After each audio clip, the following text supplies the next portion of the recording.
Hi all, I'm Dr. Patra Reddy, obstetrician and gynecologist and infertility specialist. So, ఇవాళ మన patient ఏంటంటే she's 41 years female with complaints of irregular cycle since 4 months.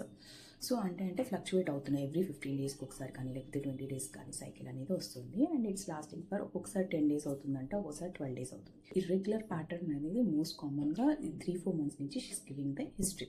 So వచ్చినప్పుడు మన దగ్గర last time వచ్చినప్పుడు నేను ఏం చేశానంటే I kept her on the hormonal pills tablets మీద పెట్టిన తర్వాత నేను అప్పటికి పర్టికులర్గా చెప్పాను not to discontinue the tablets next చెకప్కి వచ్చింది. సో తను ఏం చేశారు, she has taken the tablets for 4-5 days. తీసుకున్న తర్వాత ఇక బ్లీడింగ్ అయిపోయిందనేసి షీ స్టాప్ టేకింగ్.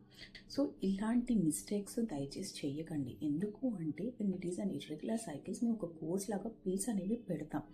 సో అదేంటంటే అది హార్మోనల్ పిల్స్ కాబట్టి it will be having a period time ఇన్ని రోజులు వాడాలి అనేది ఉంటుంది. అంతేకాని మీరు బ్లీడింగ్ ఆగిపోయింది కదా అని ట్యాబ్లెట్ స్టాప్ చేశారనుకోండి, will be a problem for you only.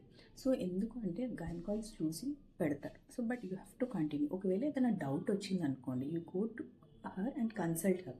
Once అడగండి, దెన్ ఓన్లీ యూ వ్యాఫై. అదర్వైజ్ మీ అంతటా మీరు కనుక ట్రీట్మెంట్ ఆపేస్తే it will be tough for you only. And also ఏంటంటే ఒక్కొక్కసారి మళ్ళీ బ్లీడింగ్ అనేది వెంటనే స్టార్ట్. ఇప్పుడు ఏంటంటే మళ్ళీ తను స్టాప్ చేసేసింది కదా ట్యాబ్లెట్స్, మళ్ళీ గెయిన్ స్టార్టింగ్ సిన్స్ 2 days నుంచి. సో ఇలాంటి ప్రాబ్లమ్స్ అనేవి వస్తూ ఉంటాయి అనమాట. So it's better under observation of your gynaecologist what ever she says, you just continue the treatment for that period. If you have any doubt, you come and ask her. ఓకేనా? Thank you so much అండి.